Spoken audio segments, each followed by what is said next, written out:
Baca berita korupsi yang nilainya makin hari makin fantastis, kadang rasanya bukan cuma marah, tapi lelah. Angkanya triliunan, pelakunya orang berpendidikan, jabatannya mentereng, rakyat disuruh sabar, dan hidup sederhana. Sementara sebagian pejabat seperti sulit sekali hidup dengan gaji yang sebenarnya sangat melimpah ruah. Jadi daripada terus menggerutu, aku membayangkan satu kabinet alternatif.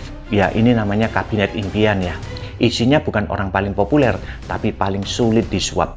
Untuk jabatan presiden, aku pilih Yusuf. Dia ini sosok yang sangat jago ngatur strategi.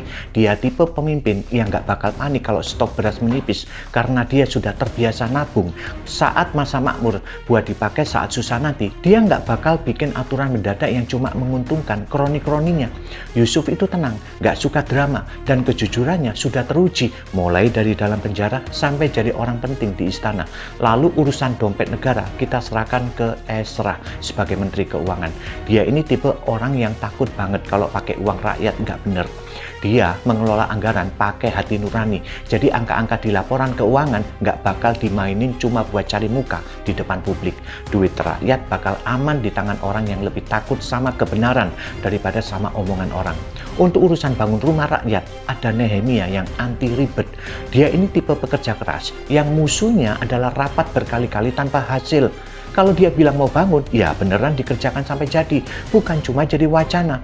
Dia nggak bisa dibeli dan nggak takut sama ancaman mafia. Lantas untuk urusan dagang, kita kasih ke Boas. Dia ini pengusaha sukses, tapi punya hati yang sangat lembut. Dia tahu cara cari untung, tapi nggak mau menginjak orang kecil.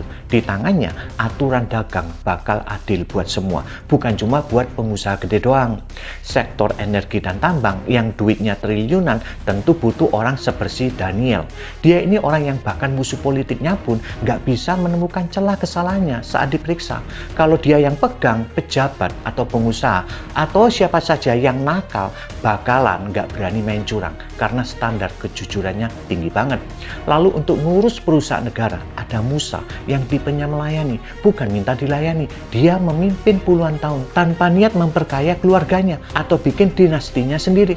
Terakhir, hukum kita bakal tegak kalau hakim agungnya seperti Samuel. Dia sosok yang berani menjamin bahwa dia nggak pernah mengambil milik orang lain sepeser pun selama menjabat. Lagian dia berani tegur raja yang salah. Memang ini semua lamunanku ya, tapi syukur-syukur kalau beneran terjadi di bangsa kita. Nah, kalau menurut kamu, ada lagi nggak tokoh jujur lainnya yang cocok buat masuk tim ini? Tulis ya di komen.